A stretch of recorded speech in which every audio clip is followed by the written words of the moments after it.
성경 다니엘서 10장 같이 공부하도록 하겠습니다.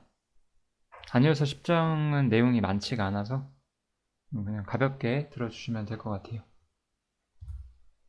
이 다니엘서 10장은 그 고레스 3년에 받은 계시다 이렇게 이야기가 나오거든요.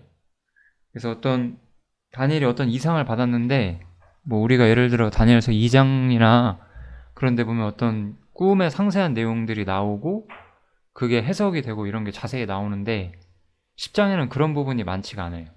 그냥 다니엘이 어떤 큰 전쟁에 관한 계시를 보았다라고 나오고, 다니엘은 이 계시에 대해서 이 계시가 무엇인지를 굉장히 알고 싶어 했어요.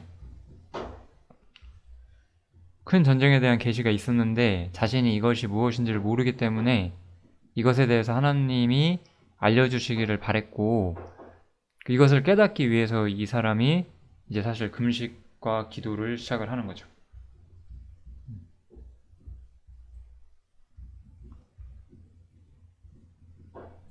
그래서 여기 보시면 제가 써놨는데 하나님의 계시를 깨닫기 위해서 겸비케 한 거라고, 요게 좀 뒷구절에 나와요. 그래서 제가 그거는 이따 뒤에서 그 성경 나올 때 다시 보여드릴게요. 어쨌든 다니엘은 하나님 앞에서 무언가를 배우고 싶기 때문에 마음을 낮췄어요.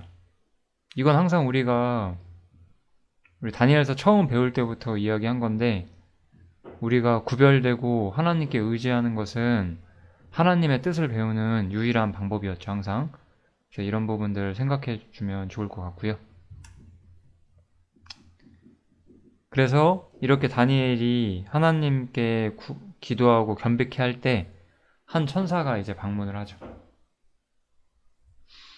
그래서 그때 내가 눈을 들어 바라본즉 한 사람이 세마포옷을 입었고 허리에는 우바스 정금띠를 띠었고 그 몸은 황옥 같고 그 얼굴은 번갯빛 같고 그 눈은 횃불 같고 그 팔과 발은 빛난 녹과 같고 말소리는 무리의 소리와 같더라. 이렇게 천사의 모습이 묘사가 되죠. 어쨌든 천사는 이 사람의 모습으로 찾아온다는 걸 우리가 좀 볼 수가 있어요. 먼저는요. 그래서 천사가 사람의 모습을 한 채 찾아왔다는 것을 우리가 좀 생각을 해줄 필요가 있을 것 같고요. 지금도 사람의 모습을 하는 천사가 있다, 그렇게 생각하자는 건 아니고, 그냥 천사가 가진 실제 모습이 있는데, 그것이 아니라 하나님께서 자신들의 사자를 사람에게 보내실 때는 사람과 의사소통이 되는 어떤 사람의 형태, 사람과 동등한 형태. 왜냐하면 사람이 이해할 수 있는 말로 사람에게 가르치기 위해서, 그래서 사람의 모습으로 왔다라고 생각하시는 게 좋을 것 같아요.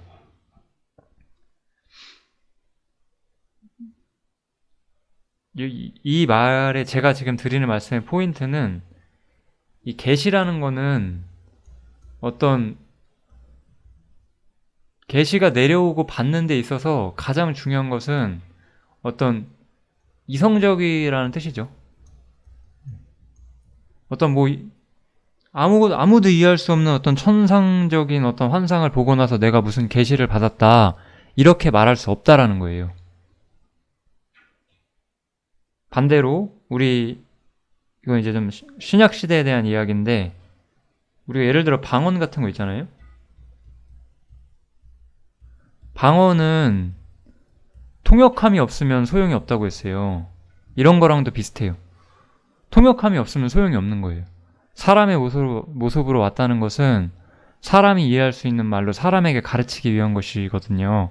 그렇기 때문에 우리 시대에서 지금 현대 교회에서 일어나고 있는 방언이나 어떤 좀 약간 보고 있으면 약간 좀 설명할 수 없는 약간 거부감이 드는 그 방언들, 제 생각에는 성경적이지 않다고 봅니다. 그것이 성경적이려면 통역함이 있어야 되고요. 그 통역한 내용이 하나님 말씀에 부합해야 되겠죠. 그런데 그런 어떠한 증거도 제가 본 적이 없고요.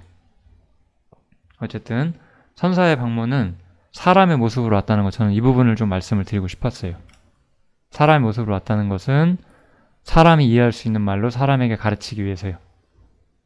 어떤 이 사람들은 성경이 명료하다는 것을 잘 인정하지 않아요. 성경은 너무나 명료하고 확실한 것들을 이야기를 하거든요. 애매모호하게 이야기하지 않아요. 제가 이렇게 기독교인들하고 대화를 해보면 우리가 어떻게 하나님의 뜻을 알 수 있냐 이런 말들을 참 많이 들어요. 우리가 하나님의 뜻을 알 수 없으면 우리가 복음을 믿어야 되는지 말아야 되는지도 알 수 없잖아요. 어떻게 살아야 되는지도 알 수 없잖아요. 사람이 하나님의 뜻을 알 수 없다는 것은 자신이 모르는 것이다 라고 생각을 해야 돼요. 반드시 하나님께서는 우리에게 자신의 뜻과 목적을 알려주시고자 성경을 쓰신 거예요. 성경의 본래 목적을 생각할 수 있으면 좋을 것 같아요. 이렇게 근데 이제 그 천사의 모습을 하고 이 천사의 모습이 좀 여전히 거룩한 모습을 띠고 이 천사가 왔잖아요. 그래서 이 이상을 볼 때 이 이상은 나 다니엘이 홀로 보았고 다니엘이 홀로 보았다라고 말을 하죠. 나와 함께한 사람들은 이 이상은 보지 못하였어도 그들이 크게 떨며 도망하여 숨었다 이렇게 이야기를 하고 있어요. 천사는 거룩한 존재예요. 천사의 가장 특수한 입장은 천사들이 거룩하다는 거예요. 천사들은 거룩한 존재로서 하나님의 어떤 거룩한 보좌를 지키는 존재예요. 그래서 하나님을 믿지 않는 사람들, 이 자연인들은 사실은 이 하나님을 믿지 않는 모든 사람을 말하는 건데 이 하나님을 믿지 않는 모든 사람들은 하나님의 임재 앞에 설 수가 없어요. 하나님의 임재 앞에 누구도 설 수가 없는 거예요. 하나님은 너무나 거룩한 분이시기 때문에 하나님은 우리 시대 교회들이 그냥 당신은 사랑받기 위해 태어난 사람 이러면서 쉽게 전하고 교회에만 데려가서 축복받으세요 이렇게 말하는 것처럼 그렇게 편하고 우리에게 복만 주는 그런 존재가 아니시거든요.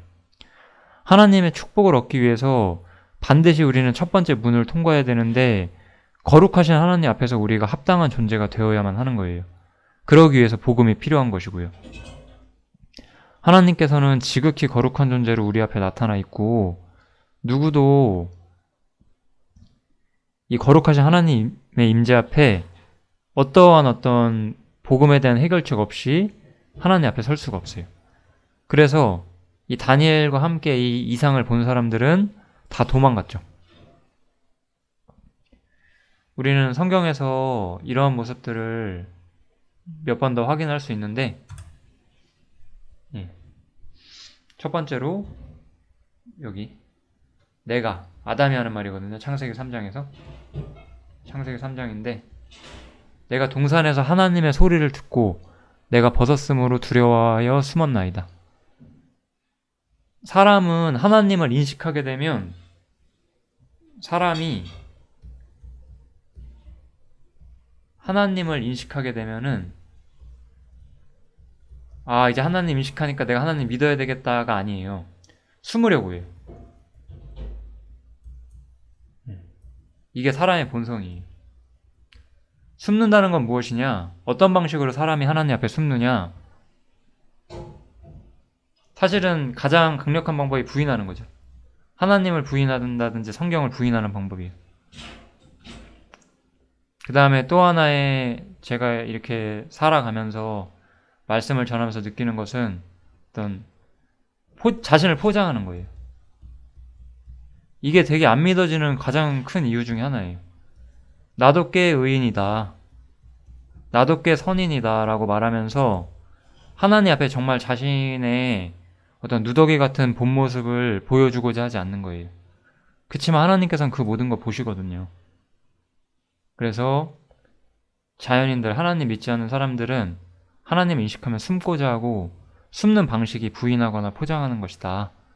자신의 의를 세우고 자신의 선을 하나님 앞에 내세우고 그런 것들이라고 보시면 될 것 같아요. 그렇다면 이제 자연인들, 믿지 않는 사람들이 이렇다면 성도들은 괜찮냐? 성도들 앞에서도 하나님 앞에서 완전히 온전히 서 있지는 못해요. 하나님은 너무나 거룩하신 분이기 때문에 그치만 이들에게는 어떤 다른 해결책이 있기 마련이에요. 그래서 제가 이 부분도 조금 말씀을 좀 드릴 수 있을 것 같아요. 그래서 하나님의 거룩한 임재가 성도들에게 임했을 때는 이들도 역시 하나님의 힘 앞에 무너져 내려요. 왜냐하면 그분의 너무나 거룩하신 모습에 우리는 똑바로 서 있을 수가 없어요. 나만 홀로 있어서 이 큰 이상을 볼 때 내 몸에 힘이 빠졌고 나의 아름다운 빛이 변하여 썩은 듯 하였고 나의 힘이 다 없어졌으나 내가 그 말소리를 들었는데 그 말소리를 들을 때 내가 얼굴을 땅에 대고 깊이 잠들었느니라. 이렇게 나오죠. 여기 제가 힘 빠졌다고도 나오고요. 아름다운 빛이 변하여 썩은 듯 했고 또 힘이 다 없어졌다.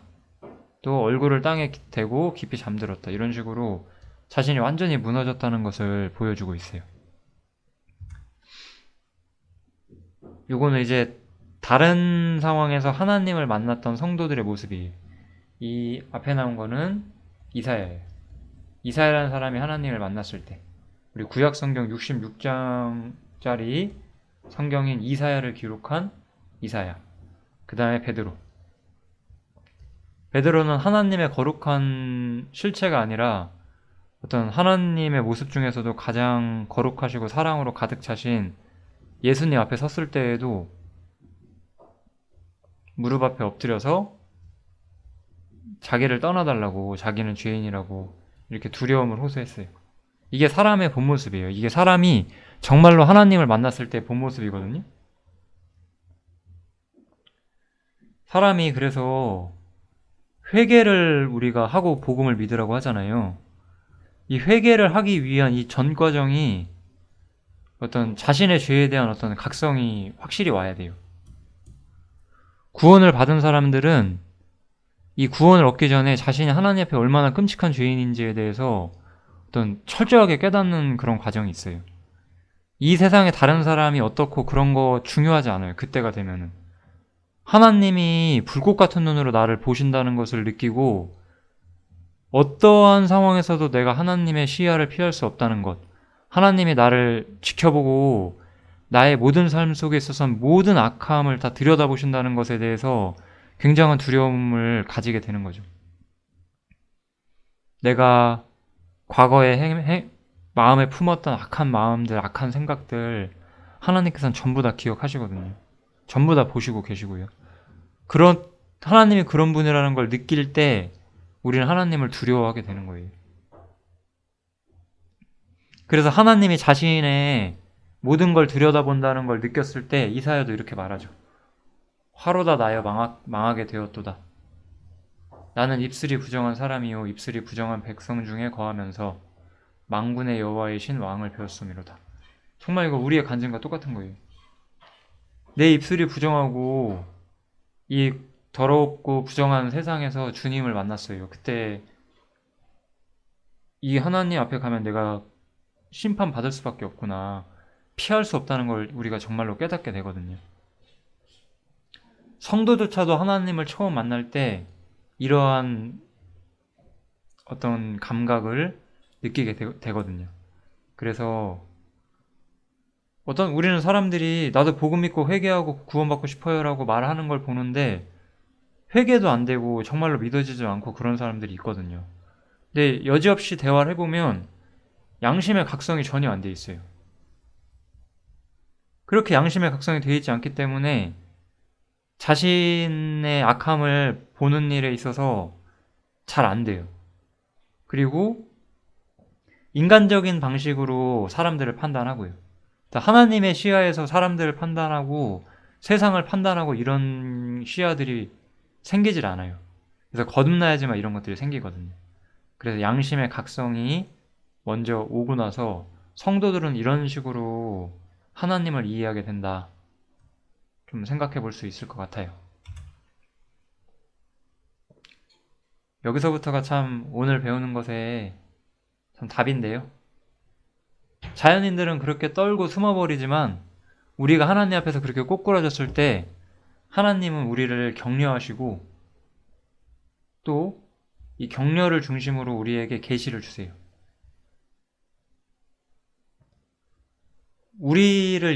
저는 다니엘서를 가르치면서 다니엘서에 대해 말씀드리면서 우리에 대해서 말씀드리고 싶기 때문에 저를 예로 들어볼게요.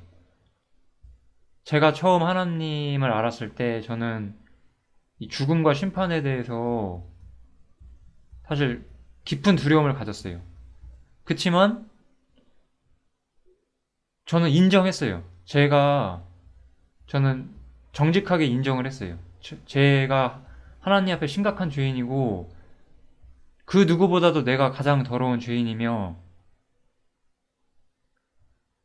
하나님은 나를 용서하실 수 없다라는 걸 전 인정할 수밖에 없었고 그것이 두려웠어요. 그래서 저는 정직하게 저의 죄에 대해 인정했고 두려움을 가지게 되었어요. 이럴 때 이제 주님의 은혜의 말씀이 저에게 들어오게 되는 거죠. 네가 그런 존재임에도 나는 너를 위해서 내 생명을 너를 위해 하나님께 드렸다라고 예수님이 말씀하시는 그 우리에 대한 용서, 우리를 용서해 주시는 모습, 우리를 사랑해 주시는 모습, 사랑인데요. 또 우리를 격려하시는 모습들, 이런 것들을 항상 보게 돼요. 우리는 구원받은 이후에도 우리 자신의 부족함 때문에 낙담할 때가 많거든요. 그때에도 우리에겐 항상 하나님의 용서와 사랑과 이 격려가 항상 우리 앞에 있다는 것을 기뻐할 수 있어야 돼요. 그래서 하나님의 격려와 계시가 이 다니엘이라는 사람에게 임하면서 이렇게 말을 하죠. 은총을 크게 받은 사람 다니엘아. 이렇게 말하면서 하나님께서는 우리를 위하시고 우리를 다시 일으켜 주시고 또 우리에게 계시를 주셔서 하나님의 일을 할 수 있게끔 도와주시죠. 참 우리는 이 말밖에 할 수가 없어요. 나의 나된 모든 것이 하나님의 은혜다. 그렇게밖에 말할 수 없는 게 정말 우리의 모습이다. 그렇다고 우리가 말할 수 있겠죠?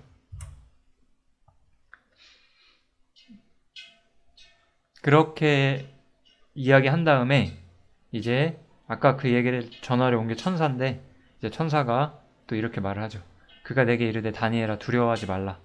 하나님께서는 우리에게 오실 때 항상 우리한테 두려워하지 말라라고 말씀을 하세요. 이게 또한 참 큰 격려잖아요. 격려와 위로를 주시는 거죠. 하나님께서는 참 항상 이런 모습으로 우리에게 나타내 주시는 분이에요.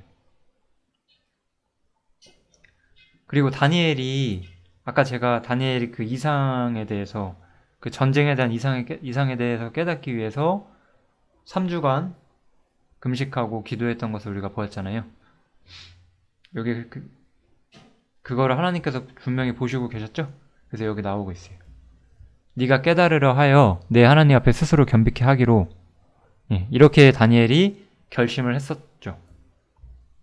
그 결심하던 첫날부터 네 말이 들으신 바 되었으므로 내가 내 말로 인하여 왔느니라. 결심했던 첫날이 있었어요. 첫날. 1일째 되는 날이 있었고요. 여기는 성경에서 보면 우리가 21일이 지난 후였거든요. 근데 1일째에 이미 하나님은 들으셨고요. 천사가 오는데 21일이 걸렸어요. 요게 참 심오해요. 이런 부분들은요. 이게 정확히 뭘 의미하는지 제가 설명할 수가 없을 것 같아요. 그냥 최소한 다니엘서 10장에 나온 부분만 제가 정리를 하고 마치면 될 것 같습니다. 이 21일에 대해서. 그런데 바사국군이 21일 동안 나를 막았으므로 페르시아국의 군이 21일 동안 나를 막았대요. 그리고 여기서요, 이 군이라는 단어가 나오거든요? 군이요? 이 군이라는 단어가 프린스예요, 프린스. 프린스는 어떤 왕자라는 뜻보다는 그냥 어떤 제후라는 뜻이 있고요. 또 영적인 의미에서는 어떤 하늘에 있는 정사와 권세들 이런 말을 쓰거든요. 그 신약 성경에서 바울 사도가 이 하늘에 있는 정사와 권세들도 이 프린스라는 단어를 써요. 이 천사예요, 천사. 그래서 그런데 바사국의 천사가 바사국의 군대가 아니라 바사국의 천사. 그러니까 이거는 어떤 사단의 군대를 말하는 거죠. 사단의 군대가 이런 얘기까지 하면 좀 길어지긴 하는데 사단이 원래 천사였어요. 원래 루시퍼라는 이름의 천사로 알려져 있는데 천사 3분의 1을 이끌고 하나님께 반역하다가 타락하게 되거든요. 그러니까 원래 전체 천사의 3분의 1은 지금 그 루시퍼와 함께 속해 있어요. 그래서 이 바사국의 천사가 천사라는 말을 쓰면 안 되겠죠. 더 이상 하나님의 사자들이 아니니까요. 얘들은요. 뭐라고 해야 될지 모르겠네. 신약에서는 이 친구들을 귀신이라고 하거든요. 여기서는 그냥 제가 정사와 권세 이렇게 그냥 이야기를 할게요. 그냥 군이라고 써도 되고요. 이들이 그 하나님의 기도가 그 다니엘에게 임하는 것을 방해하는 거로 제가 보이긴 보여요. 그래서 21일 동안 막았기 때문에 이 천사가 늦게 왔다 이렇게 성경은 이야기를 하거든요. 이거 참 되게 뭐라고 우리가 말할 수가 없는 주제예요. 이것이 성경은 천사들의 활동에 대해서 거의 대부분 침묵하고 있기 때문에 우리가 알 수 있는 부분이 많진 않아요. 중요한 것은 여기서 어쨌든 사단의 개입이 있었고 어쨌든 하나님이 허락하셨기 때문에 사단이 막을 수 있었던 거고요. 그래서 다니엘의 해석을 하는데 21일이 지체됐다는 거죠. 뭐 우리도 이런 거 많아요. 우리 삶에도 이런 게 되게 많다고 저는 생각을 하고요. 그럼 이 21일 동안 다니엘이 뭐를 했었나요? 우리가 다시 앞으로 가봐야 되겠죠? 다니엘은 이 21일 동안 인내하고 금식하고 기도했죠. 이게 바로 성도의 자세예요. 성도는 인내할 줄 알아야 돼요. 내가 원하는 것, 내가 바라는 것이 항상 바로 오진 않아요. 하나님이 그걸 내게 주실 때까지, 그걸 내가 받을 수 있을 만큼 내 신앙과 내 마음이 성장할 때까지 하나님은 시간이 하나님은 우리를 기다려 주시고요. 그럴 동안에 하나님께서는 어떤 대적의 권세를 하셔서라도 우리를 막으실 수도 있는 거예요. 참 이런 것들은 우리가 이런 걸 보면 오히려 어떠한 상황에서도 이렇게 대적의 권세가 이 사단과 사단의 권세, 그리고 이 어두움의 천사들이 우리를 방해하는 일이 있을지라도 우리는 하나님을 향해서 인내하고 하나님을 신뢰하는 것을 멈춰서는 안 된다. 사실 우리는 이러한 교훈을 얻을 수가 있는 거죠. 너무나 엄청난 교훈이 아닐까요? 이런 부분들은요. 네. 그러다가 이래서 다니엘에게 오는 대답이 늦어지게 되었고요. 군장 중 하나, 여기도 군장이라고 했어요. 이 천사들 중 하나, 그 중에서도 가장 높은 천사들 중 하나인 미가엘이라는 존재가 지금 이 다니엘에게 보내졌던 천사를 도왔대요. 그래서 이 천사가 다니엘에게 올 수가 있었고, 이제 내가 말일에 네 백성이 당할 일을 알려주겠다. 이렇게 이야기를 시작을 하는 거죠. 이건 참 놀라운 이야기라고밖에 제가 할 말이 없어요. 이 부분에 대해서는요. 그렇지만 성도의 입장은 똑같아요. 우리는 이 미가엘이나 가브리엘 같은 어떤 하나님의 사역자들, 이 하나님의 천사들의 존재를 인식할 수 없고요. 또한 마찬가지로 우리는 사단과 사단의 정사와 권세들의 어떤 존재도 인식할 수가 없어요. 똑같이. 우리는 이 세상이라고 하는 새로운 우리가 싸워야 하는 터전이 있어요. 우리가 지금 거하는 곳은 세상이고 우리는 이 세상 안에서 환경이라는 것을 통해서 이 환경 뒤에서 사실 이 영적인 존재들이 역사를 하는 거예요. 예전에 어떠한 교파들은 뭐 약간 신비주의 계열의 교파들이죠. 우리가 어떤 영적인 기도를 하면은 뭐 사단이 쓰러진다든지 사단의 권세를 우리가 이길 수 있다 뭐 이런 식으로 이야기하지만 그런 건 없어요. 우리는 보이지 않는 영적 존재와 우리가 직접적으로 싸우는 것이 아니고 우리는 모든 문제를 현실에서 이 세상이라는 곳에서 환경을 통해서 우리는 마주치게 돼요. 물론 이 세상과 환경에서 우리가 어떻게 사느냐 그것은 다니엘서의 주제가 아니라서 제가 여기서 말씀드릴 수가 없고 주제가 너무 길어지니까요. 이런 부분에 대한 사실 대답은 이거 자꾸 움직이네요. 이런 부분에 대한 대답은 사실 신약 성경에 나와 있죠. 특히 이 부분은 에베소서를 보면 우리가 굉장히 많은 어떤 교훈을 얻을 수가 있어요. 아무튼 이런 영적 존재가 뒤에서 움직이고 있다는 것에 대해서 조금만 생각해 주시면 좋을 것 같습니다. 예. 이 다니엘은 이러한 이상을 보면서도 약해져 있었어요. 그럴 때 다시 한번 주님이 나와서 여기서는 제가 참 이 구절은 참 뭐라고 말씀드리기 어려운 부분 중 하나인 것 같아요. 사람의 모양 같은 것 하나가 나를 만지며 나로 강건케 하여 가로되 은총을 크게 받은 사람이여 두려워하지 말라. 또 어떤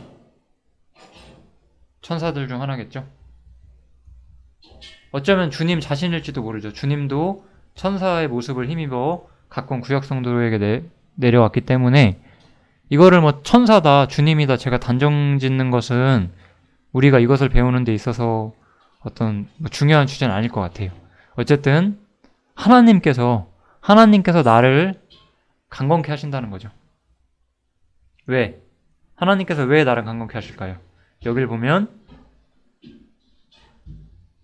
강건해진 다음에 다니엘은 이렇게 말하죠. 내 주께서 나로 힘이 나게 하셨사오니 말씀하옵소서.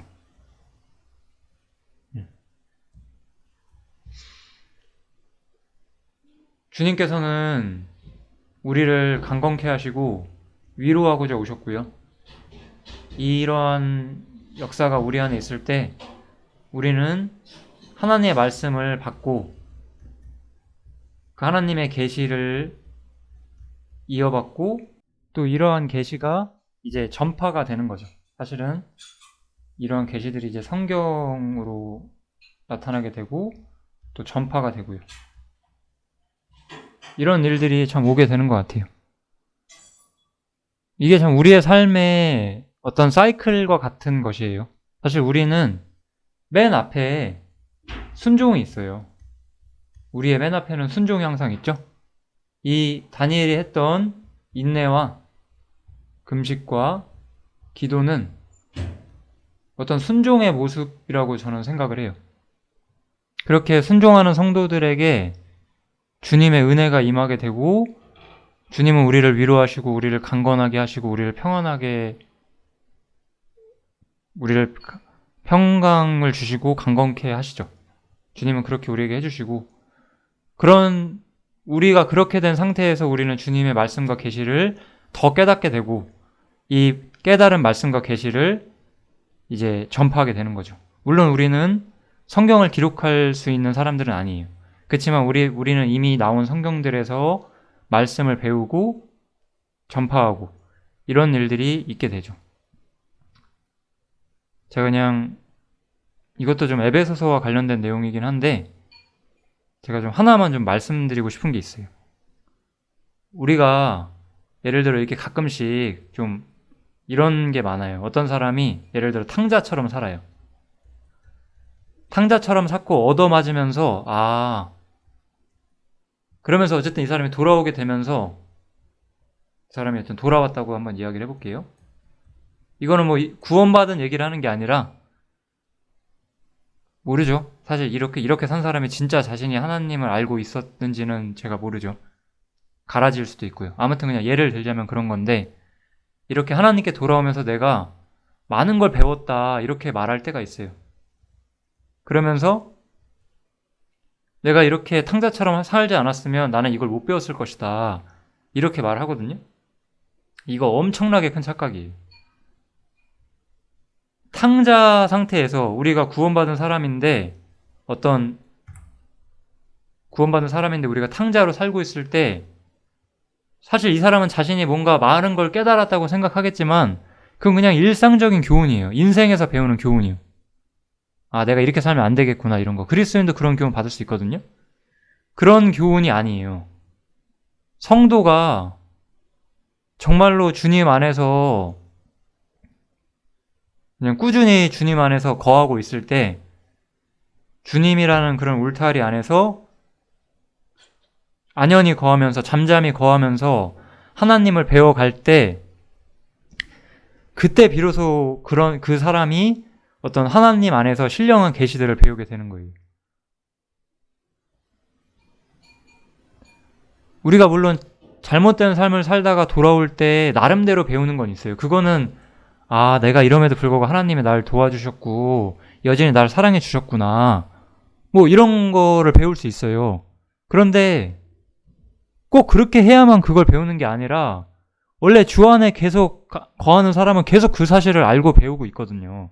그게 아니라 여기서 그래서 다니엘이 배우는 것은 그런 어떤 도덕적 교훈의 수준을 뛰어넘는 어떤 하나님의 계시와 목적이거든요. 우리가 주 안에 거하게 되면 단순한 도덕적 교훈 이상의 어떤 성경의 메시지를 받아들일 수 있고 그걸 받아들일 수 있을 만큼 평강과 강건함을 소유한 사람들이 돼요. 반대로 말하면 우리가 평강과 강건함이 없이 하나님의 계시를 얻을 수 있지는 않다는 거예요. 항상 우리는 먼저 주 안에서 순종하고 구별되고 인내 가운데 살아야 되고요. 그런 사람들에게 주님이 임해서 주님은 우리를 위로해 주시고 우리를 강건케 해주시고요. 그럴 때 우리는 힘이 나서 주님의 말씀을 받을 수 있게 돼요. 여기서 받는 말씀은 우리가 일상적으로 지켜야 되는 어떤 교훈의 말씀을 좀 넘어서는 말씀이라고 저는 말씀드리고 싶어요. 어떤 하나님의 높은 계시와 목적. 물론 이런 것들을 알면 이런 것들은 교회의 어떤 귀중한 자원이 되고 교회가 순종해야 되는 또 다른 영역이 생기는 건 맞죠. 그렇지만 제가 말씀드리고 싶은 건 탕자가 아, 내가 이렇게 살면 안 됐구나라고 그런 시절에 배우는 것 있잖아요. 그때 배우는 것과 다니엘이 배웠던 건 전혀 다르다는 거예요. 그 부분을 조금 알고 가시면 좋을 것 같아요. 그래서 여기서 말하고 제가 마지막에 쓰는 이 계시라는 단어는 그냥 우리가 이렇게 일상적인 묵상을 통해서 우리 자신을 돌아보고 뭐 그냥 깨닫는 거 이런 거랑은 조금 더 다른 우리가 하나님과 동행하는 가운데서 하나님을 더 깊이 이해하면서 배우게 되는 그런 어떤 순종의 결과로 나오는 지식이다. 이거를 말씀드리고 싶어요. 여기서 이제 오해하는 것이 이런 주장을 하는 사람들이 있어요. 내가 하나님의 계시와 뜻을 받으면 내가 하나님의 계시를 받고 내가 하나님의 뜻을 알게 되면 그 뜻대로 내가 순종하겠다. 이렇게 말씀하는 사람들이 있는데 이거는 잘못된 생각이에요. 제가 이쪽에 왼편에 제가 써놓은 것처럼 먼저 명백하게 우리에게 주어진 순종을 먼저 해야 돼요. 순종을 먼저 하고 계시를 받는 거예요. 계시를 먼저 받고 그거에 따라 순종하는 게 아니에요. 이렇게 주장하는 사람들은 사실은 계시가 오기 전까지 나는 순종 안 하고 살겠다 이런 말과 똑같은 말이죠. 참 얼마나 그게 망령된 생각이에요. 예전에 저도 이런 말을 하는 사람들을 여러 본 적이 있어요. 내가 지금은 어떻게 살아야 될지 몰라서 지금 이렇게 살고 있는데 하나님이 이걸 가르쳐 주시면 내가 그렇게 살 수 있을 것 같다. 어림도 없는 생각이죠. 왜 당장 구별되고 당장 하나님 앞에서 돌아와서 하나님을 자신의 목적으로 삼고 살지 않으시면서 그런 걸 내가 언젠가 배울 수 있을 거라고 생각을 할까요? 절대 그렇지가 않거든요. 항상 순종이 먼저라는 사실을, 순종을 통해서 계시가 오게 된다는 사실을, 이 부분을 꼭 알고 가셨으면 좋을 것 같아요. 아무튼 다니엘서 10장은 어떤 구체적인 계시가 나오는 성경은 아니고 이제 11장, 12장에서 최종적인 계시들이 많이 나와서 나머지 이야기는 거기서 이어서 하도록 하겠습니다. 감사합니다.